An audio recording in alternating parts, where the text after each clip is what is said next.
It's been a while. It's been a while. The Libertarian Moms are back with you on Halloween today for a special episode, just because it's been a while and we haven't been able to hang out with you guys. We're going to talk about superheroes, because it's Halloween. We're the Libertarian Moms. Let's do it.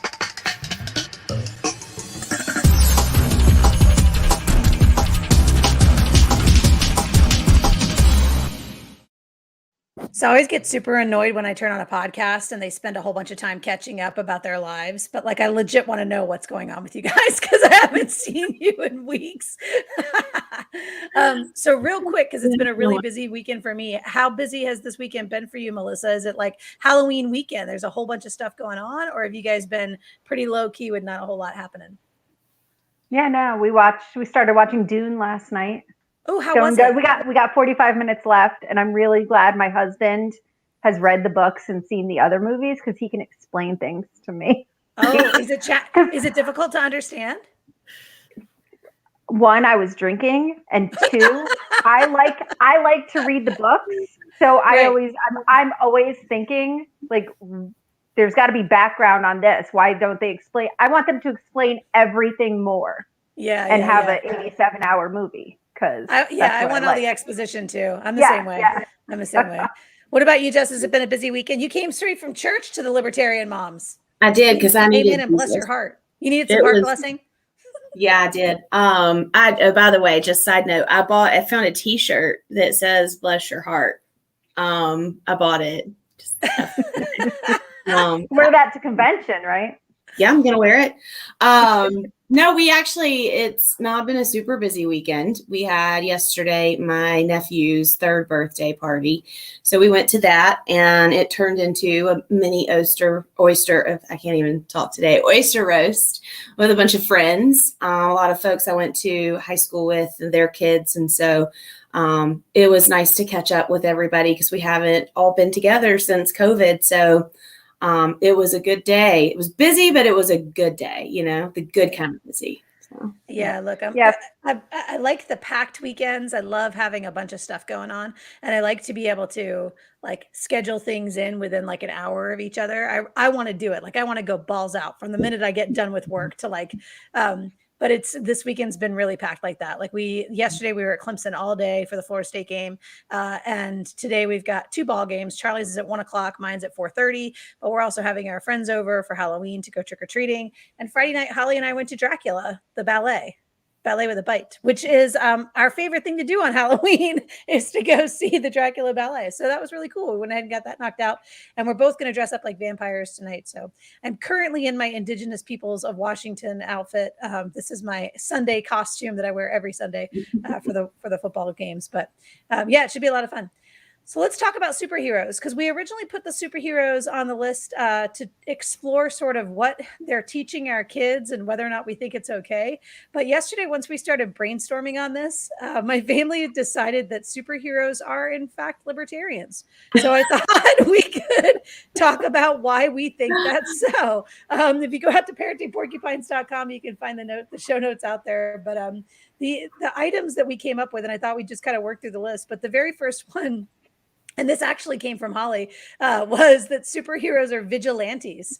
They don't trust the established authority, police, the politicians to protect the public or private property. They think that they should go out and do it themselves. And so I kind of want to start with that. What do you think? Is vigilantism something associated with libertarians? And is it the right message for our kids? What do you think, Melissa?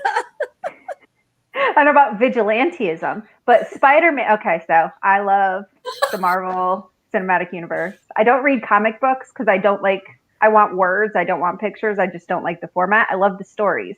Yeah.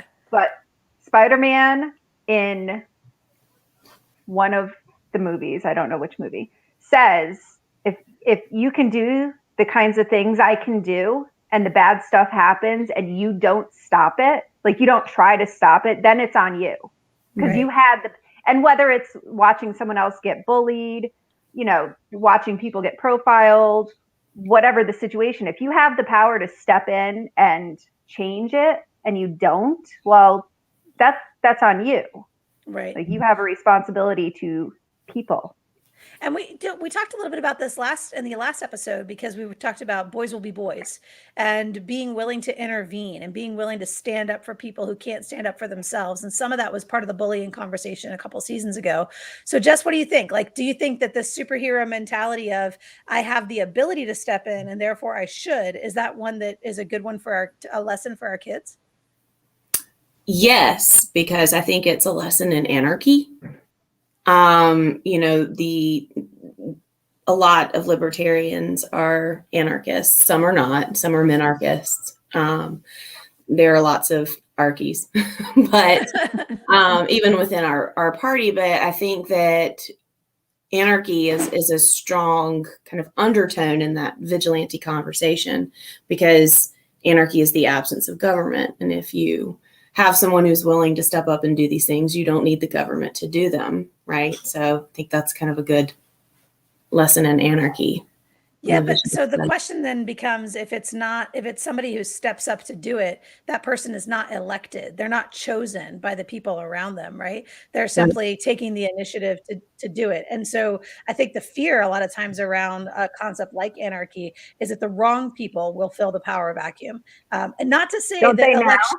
I was going to say, not to say that elections prevent the wrong people from filling the power vacuum, but just to say that without some kind of system or some kind of vetting, if we as a society enable vigilantism, we're simply giving power to the people who are willing to seize that power. And maybe it's because they do have superhero powers. I mean, I don't have a problem with a superhero like a Spider-Man who has the capability of doing something amazing to step forward and do that amazing thing.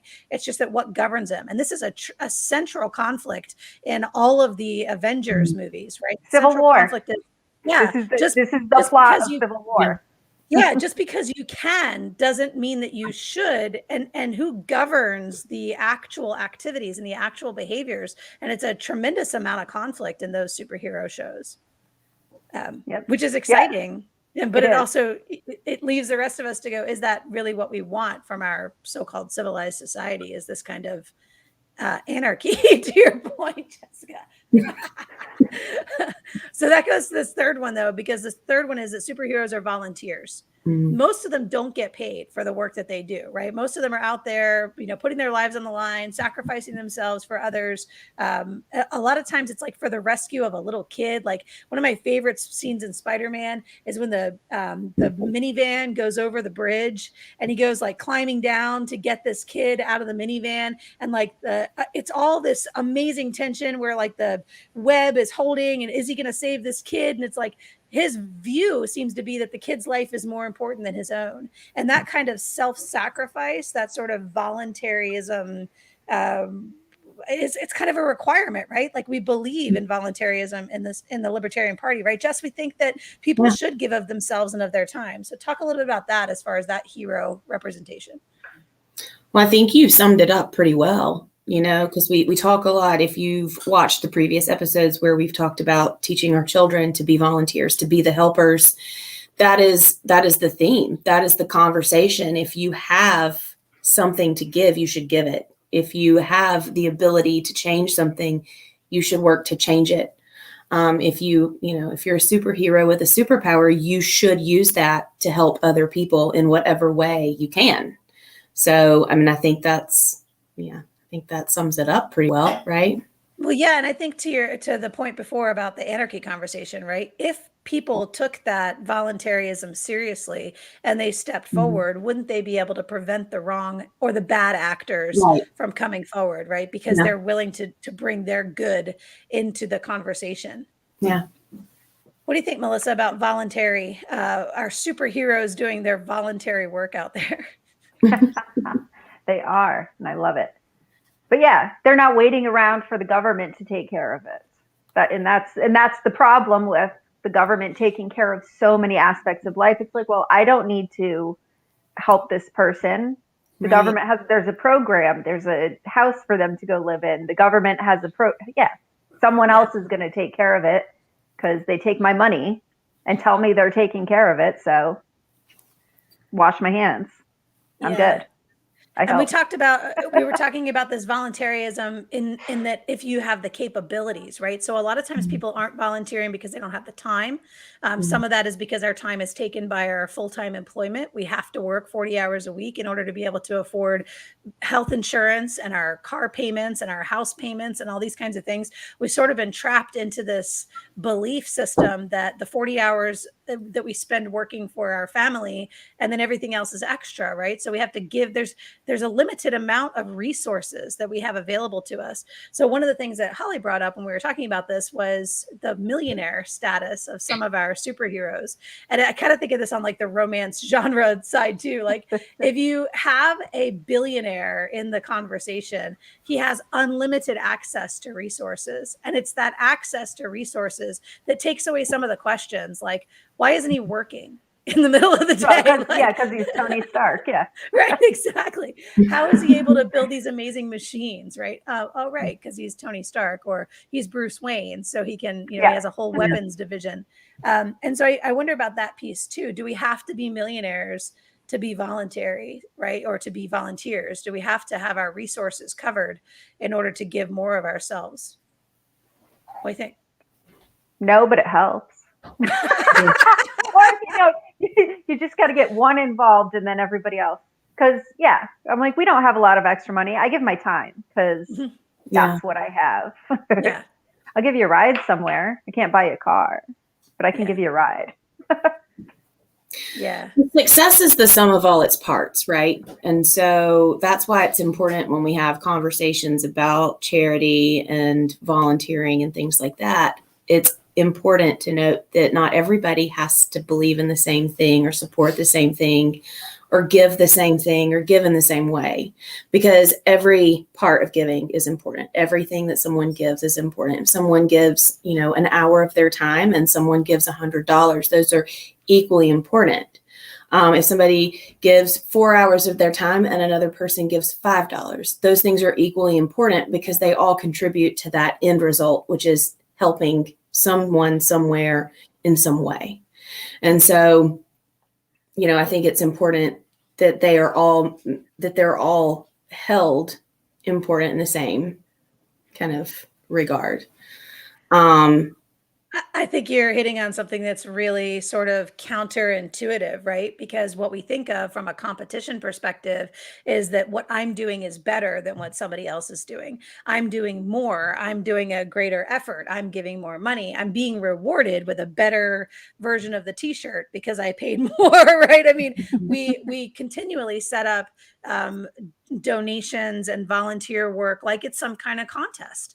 And and while we want to, I think, identify the extraordinary efforts that our volunteers go to, at the same time, to exactly your point, Jess, every little bit helps and every little bit matters. And I think if we as individuals and maybe even as families stop thinking about things as a competition, I have to give more, or we're going to do better than the neighbors or whatever it is, and just start thinking about how does this fit into our family and how does this help our family spend time together and focus on our values for a little while. I think that might be the way to approach that voluntarism. I don't think we necessarily need the resources. Go ahead. I think it's detrimental too, because when you start to place value on contribution, when you say that one contribution holds more value than another because it's bigger, it's more time, it's whatever, flashier, in some way it's more important, then what you're doing is creating an environment where those small contributions are not valued. Those small contributions are not seen as important. And the people who can only make, those small contributions, I say only in terms of this conversation, in the tone of this conversation, but the people who can only make those smaller contributions or what are seen as those smaller contributions stop making those contributions because they stop thinking they're important. Right. And so we might have just gone kind of off the. No. Because this is still here. Ant-Man is just as important as Iron Man. Yeah. That's what you're saying. Yeah. Yes, to bring it back to the Marvel conversation. But I think what you're hitting on, Jessica, is so valuable because too, when we think of what capacity do you have to serve, right? Can you volunteer every weekend? Can you volunteer every night? Can you come every Sunday? Like, what is your capacity for service? And it doesn't necessarily have to be the same capacity as your neighbors. It's just some Right. small piece that you can give in a way that you are telling the people that you value them and that you want to help them. I think that's really what matters. And I'm with you on that. And we'll get that Ant-Man piece in there as well. So, okay, let's talk about superheroes and the non-aggression principle. This was Charlie's point. He said superheroes obey the non-aggression principle. They really only intervene when people are being hurt or stuff is being taken. And most of them prefer not to kill the bad guy, but simply end the offensive behavior. And what I wanted to say about this, I think we don't necessarily isolate the difference between individuals and their behavior as well as we should. A lot of times we think about an individual as being the same as their behavior. I'm going to lock up the bad guy. He's not a bad guy, right? Like it's a bad behavior. This is detrimental behavior. So I think superheroes do a pretty good job of identifying that between the two. I mean, obviously there's like the nemesis and that sort of thing. But I want to talk a little bit about this as far as the non-aggression principle and whether or not superheroes can be trusted to uphold it. What do you think, Melissa? Jump into that Marvel universe. Yeah. Yeah. I don't know. You got me. I don't know what to say. I mean, when have we seen I one of can't them think. be violently or physically aggressive, right? And when I have mean, we the seen Hulk is them pretty aggressive. take for them? Yeah. The Hulk. There you go. Yeah, because he doesn't have the control when he's the Hulk, so he just goes bananas. Yeah. They have to sort of try to direct him in the right angle, right? Yeah. But And I then think Ultron, that goes completely wrong. yeah. But I think the Hulk is a really good example because he has his community of people who help him, right? They rein him in when he gets, completely out of control. They've all kind of figured out how they can reel him back in and get him somewhat under control. So he has that community around him who they understand him and how he works, and they can help him when he needs help to kind of stay between those lines. And he does, like, we watch over the series of Avengers movies, we watch him sort of develop this consciousness where not only does he respond to the people around him, but like you get to Yeah. like Thor Ragnarok, and he's very much like he wants to win. Like his mentality is win. And it Yeah. doesn't really, and when he's in the arena, that's fine because people are put up against him as opponents. But it's Right. when he is out on the street that it's like, well, this mentality to win, it's harder to discern between who your opponents are when you're out on the street. I think of the non-aggression principle a lot when I think of what's the Spider-Man thing about his origin story where his With great uncle power is killed. great responsibility. Yeah. Like at the very beginning when his uncle is killed, because he let the guy go, right? He let the thief go. And the reason he did it was because the thief had robbed from his enemy. So like the enemy of my enemy is my friend, kind of the concept, right? Except that when he lets that guy go, it ends up, bad news for Uncle Ben. And so I always think about that in terms of like when the right thing to do is to stop that guy, even if it's not as personally satisfying for Peter at the time as it could have otherwise been, right? I always think about that on the non-aggression principle side too, because we want to think about it as doing the right thing, always doing the right thing, even if that right thing isn't immediately advantageous for ourselves. There have been times I just want to punch people in the face. Like, this would be very satisfying. This would be very satisfying. But as becoming a more common urge every day. Yes, it's becoming more common the older I get. Interestingly, I'm not sure I'd be able to throw an accurate punch, so it probably wouldn't really hurt anybody. Oh, kickboxing, it's wonderful. That's right. I need to be trained how to do this. I did tell Charlie one time, I was like, dude, if I could find a fitness program that would train me to be a superhero, like that would fight like a superhero, specifically like the CW shows.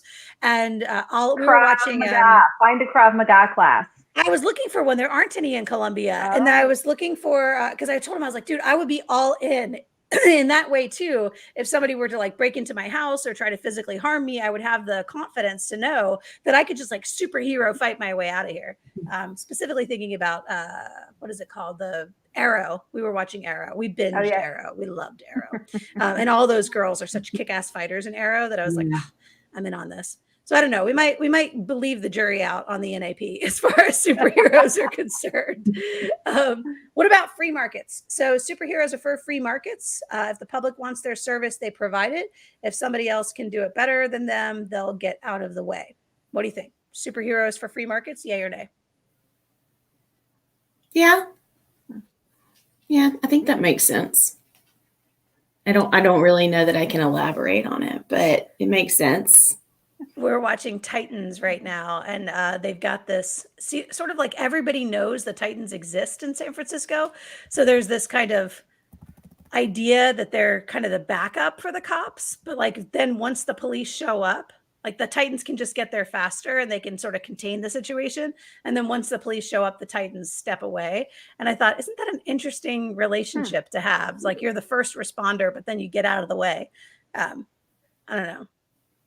Yeah, we were watching the second Andrew Garfield Spider-Man last night, and I had that thought because it was a lot of, here's a guy, you know, spidered to the wall, webbed to the wall, and the cops come, and then here's a guy hanging from a web, and the cops come, and you just, here, I'm gonna just put him here, and you come and take care of him, because I'm like, he's not.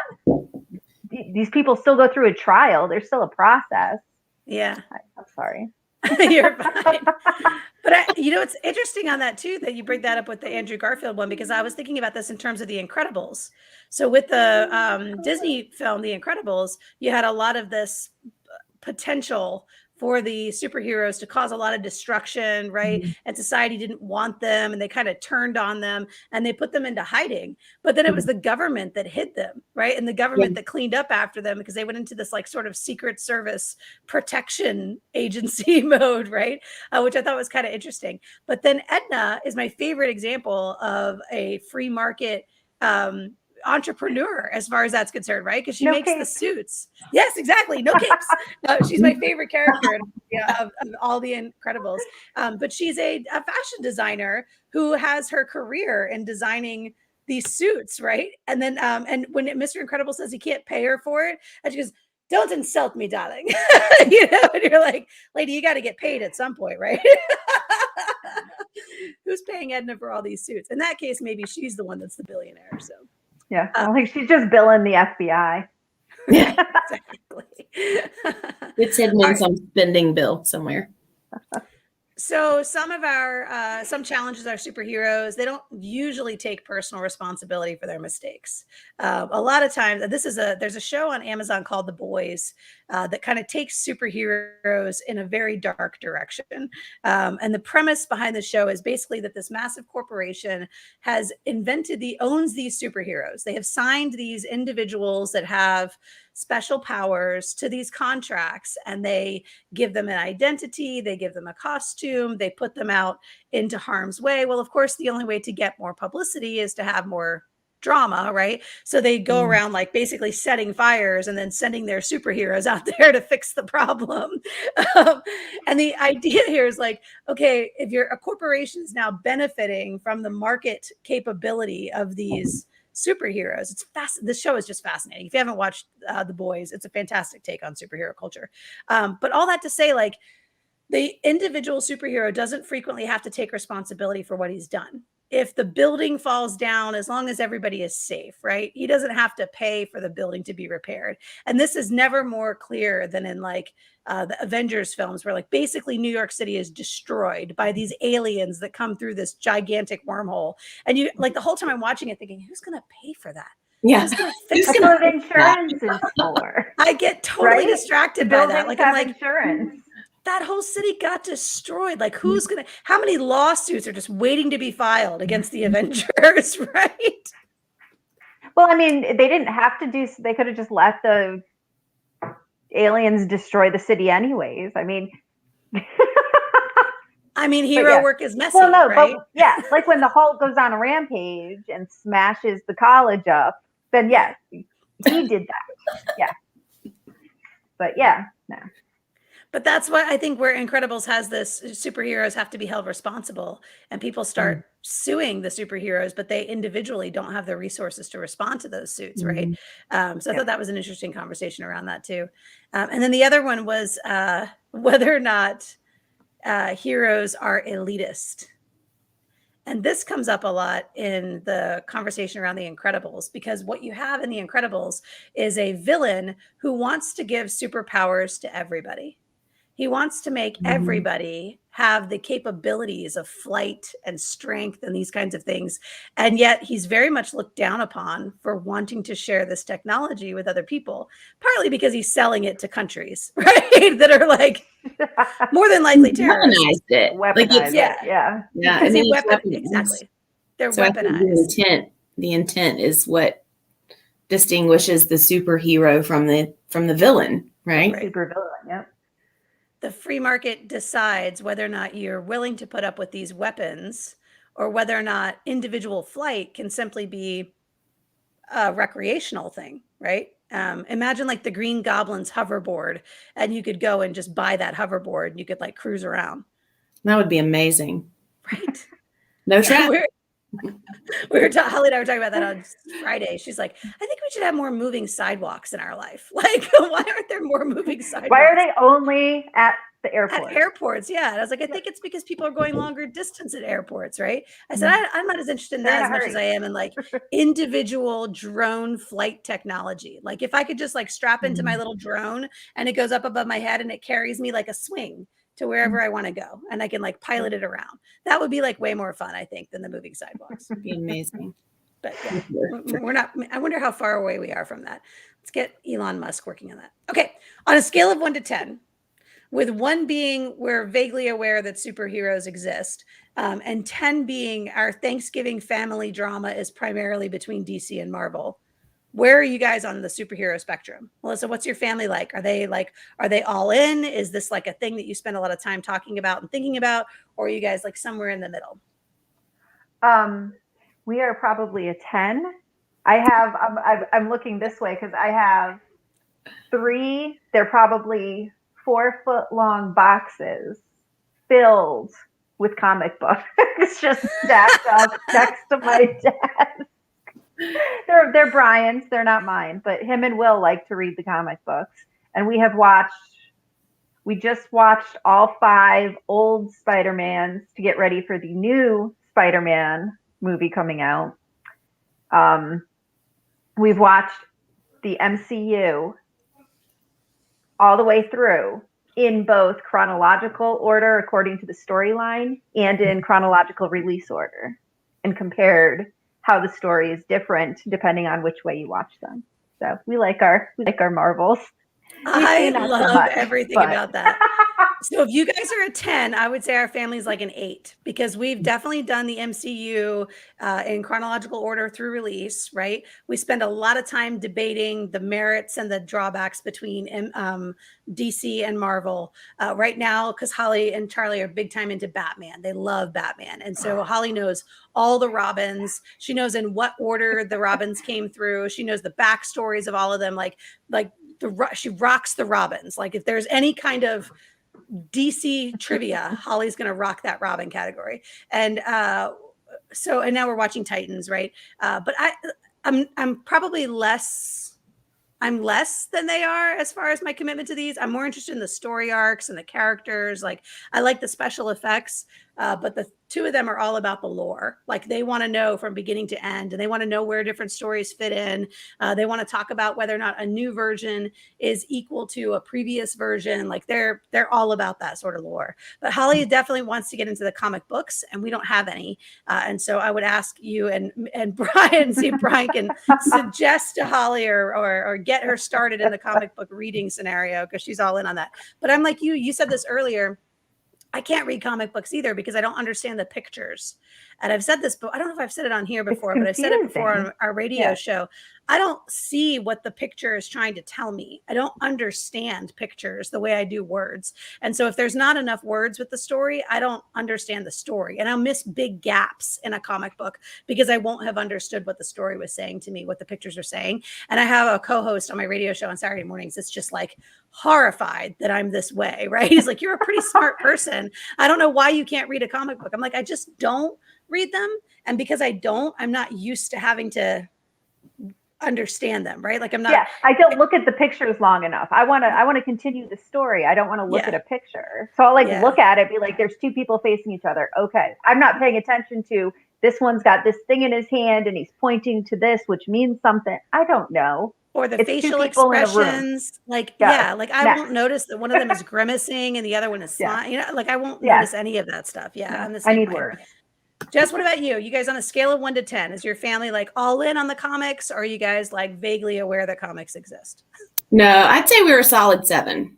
We've done the same, watching them all in chronological order. We don't really like dive into the stories. We don't compare and all that stuff. But I would say that when it comes to Robert Downey Jr., I'm a solid 10.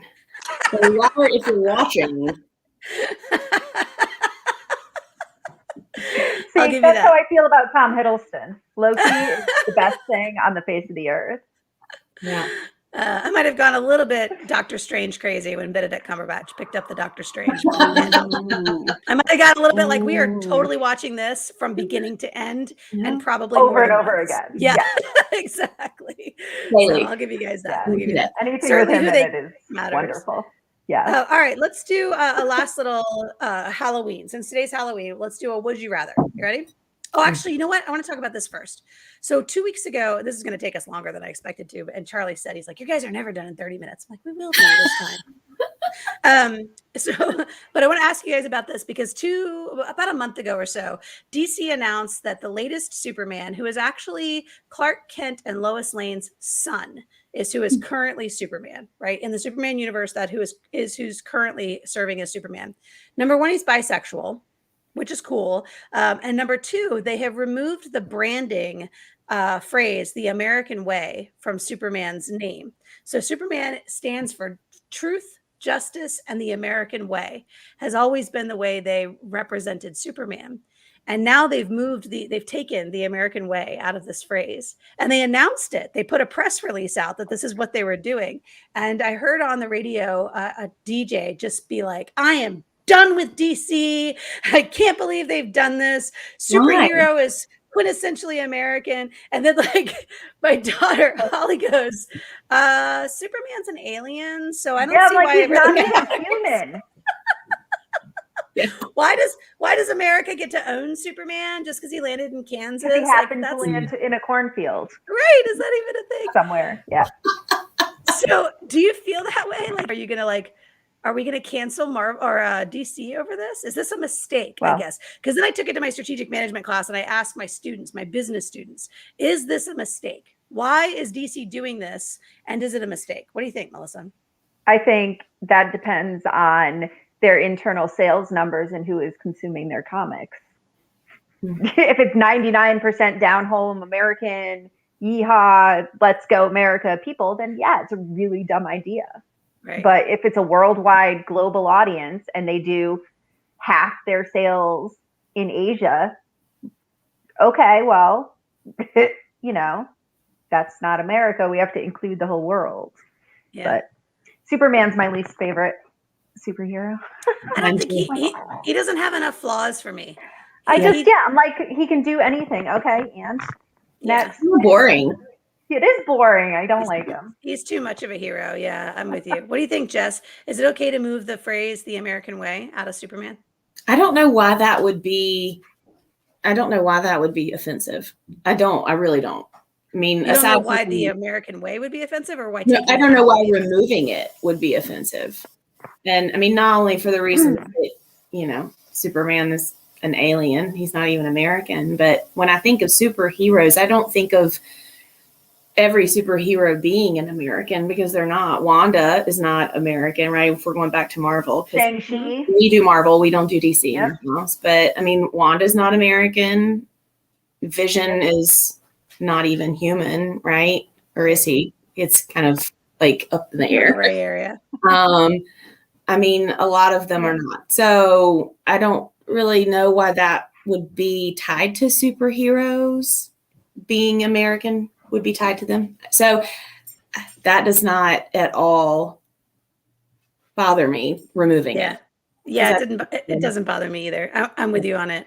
And I think more than anything, it's an appeal to Gen Z.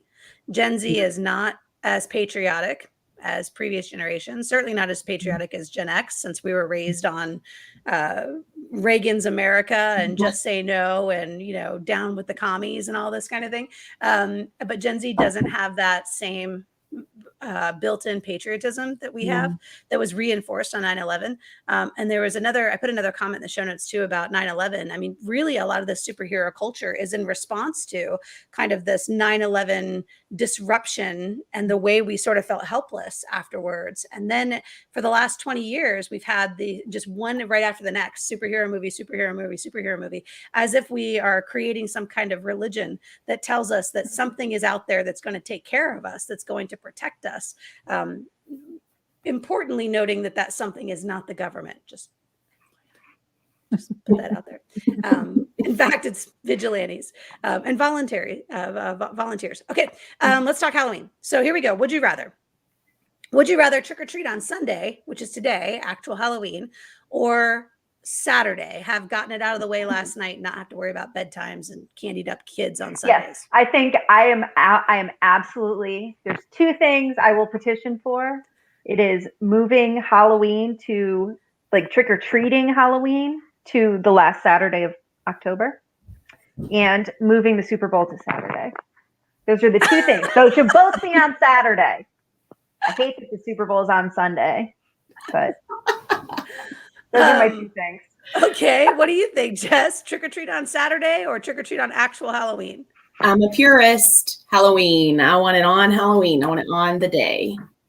Yep, I am too. So sorry, Melissa, you lose on that one. I want on the actual day. In fact, I prefer when Halloween is on a random day of the week because I like the excuse. I like to have an excuse for on a Tuesday for us to get all dressed up and boozy in my neighborhood on a Tuesday afternoon. Like, I love everything about that. I like that it rotates through the week because I want to find an excuse to have happy hour in my driveway on a Thursday instead of Friday. So yeah.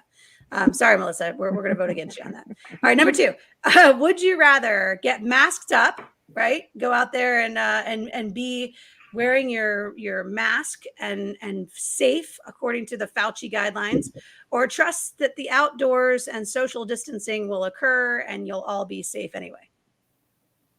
Yeah, we're not wearing masks. Masked up for Halloween? We're going to be outside. Yeah, Yeah. no, unanimous wear a mask outside. on that, yeah.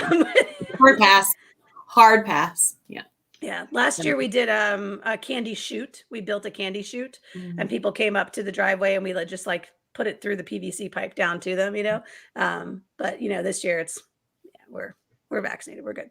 All right. Would you rather boozy parents meet up too and get to party, or let the kids have their night?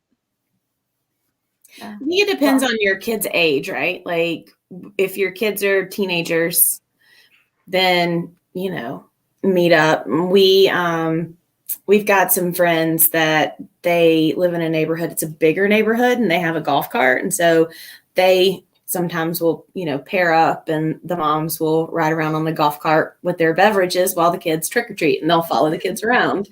Mine are 13 and 9, and Caldwell's not really into trick or treating. So, I like to hand out candy. I like to look at all the costumes. So not really either, I guess, in our house.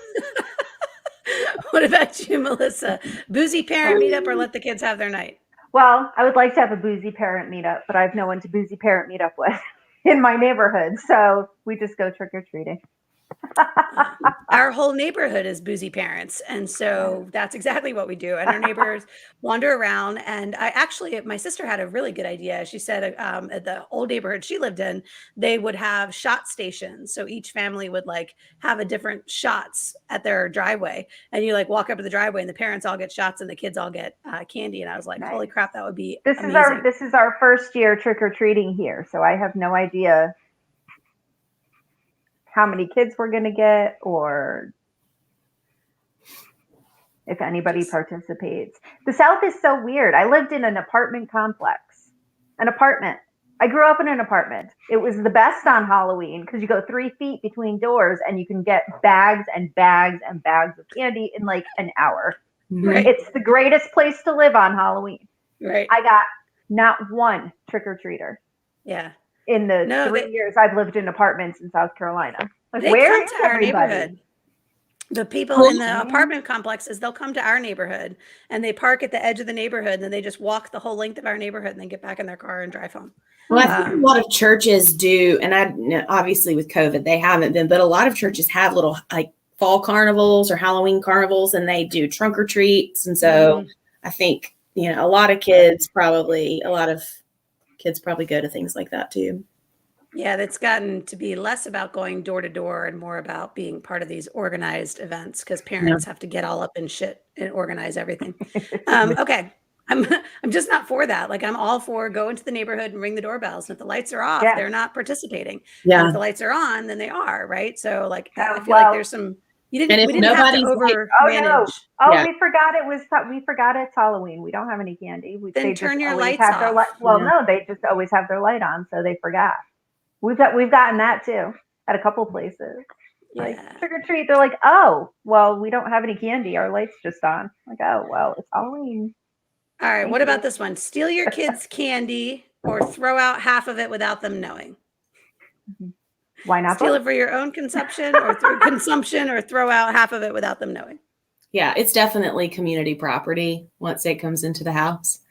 And I have kind of this unspoken rule that after once a week has passed, whatever is left, we pick out the stuff that we like, and then I throw away the rest. And by we, I mean me. So I go through it, and if there's anything left that I like, I pull it out, and then everything else gets tossed. Because if it hasn't been eaten in a week, it's probably not going to get eaten. You have 2 trick-or-treaters in your house, and you're able to get through all of their candy in a week? No, we always have tons of candy left, and I end up throwing a lot of it away because they don't eat it. They're not going to eat it, and I'm not going to eat it.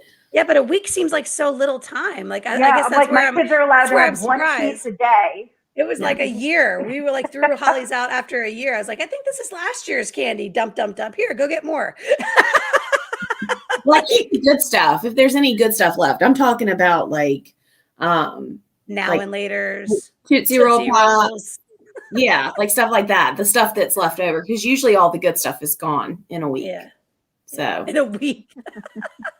I'm stunned. Well, because we eat it too. Michael and I will eat it too. So or the dog. The dog we're sometimes. We're just not big sweet tooth people in our house. Like, it takes us forever to get through candy. We love sweets. It's never been a problem around here. Like, we just kind of, after a while, it's like, that doesn't look like it's going to be any good anymore. Throw it out. All right, last one. Scary costume or a funny or clever costume? We're the Simpsons this year. Are you really? Are you painting yourselves yellow? No. But I do have a blue wig. So, and yellow hairspray for the kids. But, yep, we're being the Simpsons. A couple of years ago, we were Bob's Burgers. And a couple of years before that, we were Teen Titans Go. Nice. Please tell me you got to be Starfire, because she's my favorite. No, I was Beast Boy. Oh, no. Will was Cyborg. Adeline was Starfire. Isabel was Raven. Because she couldn't even say it right. And she was wandering around going Azarath, Metreon, Zinthos, and it was the cutest thing I've ever. She was 3, so she could hardly say it, and it was adorable. That's fantastic. And then Brian was Robin. But yeah, every other year we do a group costume, and then on the off years, they can pick whatever they want. Gotcha. Holly was a witch for about 5 years in a row, and I dressed up as a witch with her, and Dad did not dress up at all. And then 2 years ago, we were pirates, or no, last year, maybe it was last year, we were pirates. The whole family was pirates, and this year we're all vampires. So, we don't ever like. So Jackson liked to dress up, so he always would want to dress up, but he always chose easy things like zombie baseball player. So it was something we could throw together with what we had. Caldwell does not really care anything about dressing up. In fact, I think this year is the first year that he's actually told us he had something he wanted to be. But there was one year, a couple years back, that he didn't want to go trick-or-treating. He didn't want to trick-or-treat. He didn't want to do a costume. And at the last minute, he was like, all right, I'll go trick-or-treating. And I was like, well, shit, what are you going to be?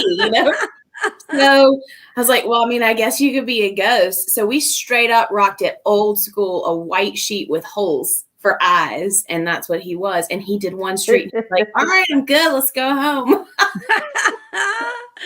I would love to be the family that does the family costumes, because I think it's so cool. It's so fun. And it's, it's fun to see people when they dress up as, a family, but we're just not, first of all, we're not that creative. And secondly, I don't have time. I wish I had the time, but, so usually I like the ones where it's just clothes. Yeah. And you just order them off of Amazon. You can wear them to school on Tuesday. It's fine. Most of ours is clothes.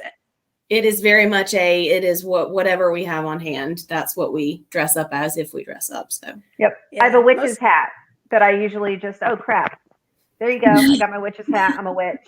I put on my most Hogwarts. Of ours too. Most of ours we build from what we've got. There you go. We build from, here's your base of what you've got.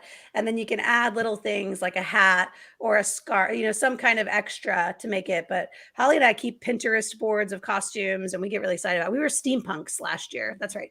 2 years ago, we were pirates, and last year we were steampunks. And this year we've got vampires. Dad did not participate in steampunk, and he's not participating in vampire this year. Sad. But he loved the pirate year. He did dress with us for pirate. Okay. So this has been our Halloween episode. You guys enjoy your trick-or-treating later on today. I hope you get I hope your kids get lots of the candy that you like best. Be safe out there. Thank you for talking superheroes with me. Have a wonderful Sunday. Bye, y'all. Bye.